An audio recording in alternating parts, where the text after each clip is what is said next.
Hi everyone, I thought I'd do a quick little video just about the process of video production.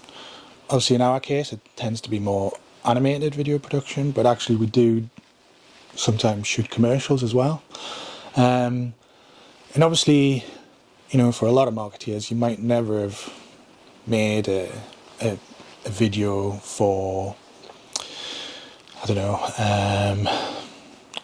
like an explainer video maybe for your website, or you know, maybe like a TV advert or something like that.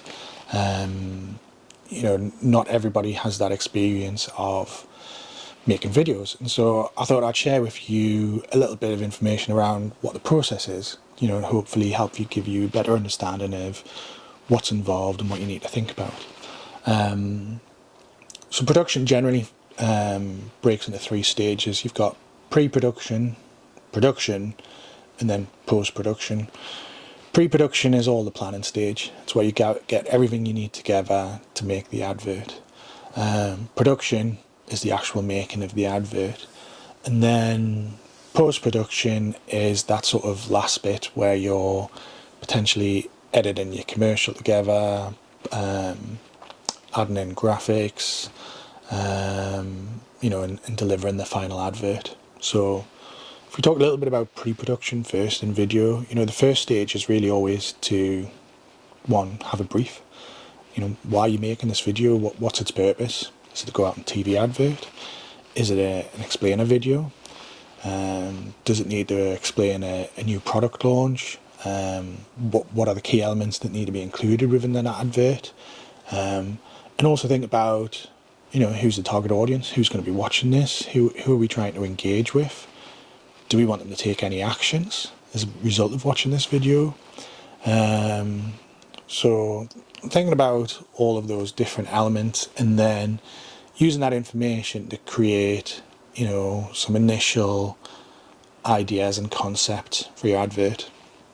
You know, what I would say is if you struggle to be creative and it doesn't come naturally to you, go online and look at other competitors or other people that are doing similar videos and have a look at what you like and what you don't like, and use them as your inspiration. You know, I'm not saying copy what they do. I'm saying think about how they've maybe conveyed a message. You know, did they use humor, for example? What was the style of the video that they did? Was it an animation? Was it live action? Have they used library stock footage? Because that might help you see what you like and potentially what you don't like. You know, animations are really good, I find, for explainers, especially when you don't have a physical product or a service.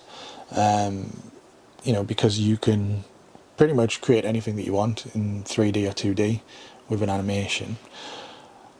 If you're trying to do more of an emotional story, then I always feel live action is a bit more appropriate. The only exception is if it's too emotional. An animation can make it less emotional, especially if you're talking about something quite difficult.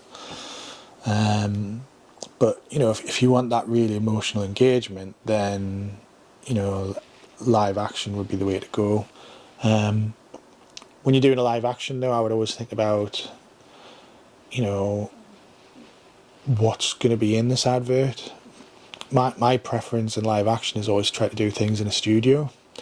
The reason for that is you have total control in a studio. Shooting on location, in my opinion, is an absolute nightmare. I hate doing it. I'm not afraid to say that. And that's because we used to produce a large amount of commercials for one of our clients, Bristol Street Motors, years ago. And when we first started working with them, we used to shoot them on sites of dealerships.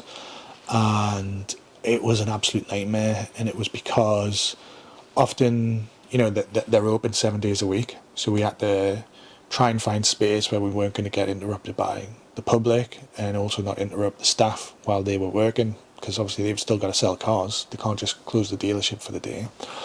You know, but things could happen like I remember once we used to try and shoot, early on a Sunday morning. So if we could get there 6 in the summer, so you're there for first light, we could try and shoot the commercial really early before, the dealership opened later on. I remember we did this one Sunday and the council was out cutting the grass. We couldn't shoot anything because all you could hear in the background was the lawnmowers. And I think after the lawnmowers finished, we then heard the bin men out. And then after the bin men left, the dealership then had a big delivery of cars, and we had the sound of the delivery of cars. So a lot of our live action comes around about, what are you able to control? And if you're shooting on location, potentially there can be a lot of issues around what you have control of, whereas a studio, you've got total control. And so I really prefer using a studio these days. Plus you can be more creative in a studio because you can use virtual production facilities, green screen it, so you can bring the best of animated in with real life. And yeah, so that's certainly something that you've got to think about. But yeah, a lot of the work is done in the pre-production because you've got to get the script. Potentially you might need to go through a legal clearance process. You then, if you're using actors, you might need to source your actors, audition them. The same for voiceover artists. You need to get all the different elements that you need to make the advert. And then once you go into production, it's about, if it's live action, it would be about doing your shoot. It's about shooting all the shots. So, if you've got a script that you're working from, you should have a shooting script. So that'll be each shot what you want to get. I would also always get variations on that. So you've got a lot of different safety shots because, again, when you do something live action, once you get to the edit, you might get to a shot and think, oh, actually, I don't quite like that. So you need to give yourself options to fall back on so that you can change it if you need to. With animation, you've got a lot more flexibility because obviously you're generally creating everything from scratch. So if you create some 3D elements or characters and you're not quite happy with them, you can go back and change them. You then need to animate out the scenes that you want to create. And then that takes you really into your post-production. And that's where you're sort of putting together your different shots, doing all your post in terms of making sure the sound sounds right, any colour grading, just doing everything you can to polish the advert.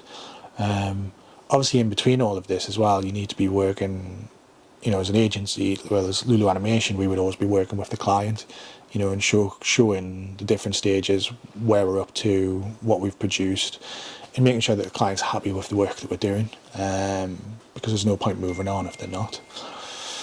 And then, you might need to go through a final legal clearance if it's a TV advert, and then it's just about outputting it for wherever you're going to deliver it, whether that's for your own website, or for social, or for TV, making sure you've got all those different correct specs. And then, one thing I would always say as well is if you go into all the trouble of making a video, or an animation, don't just make one.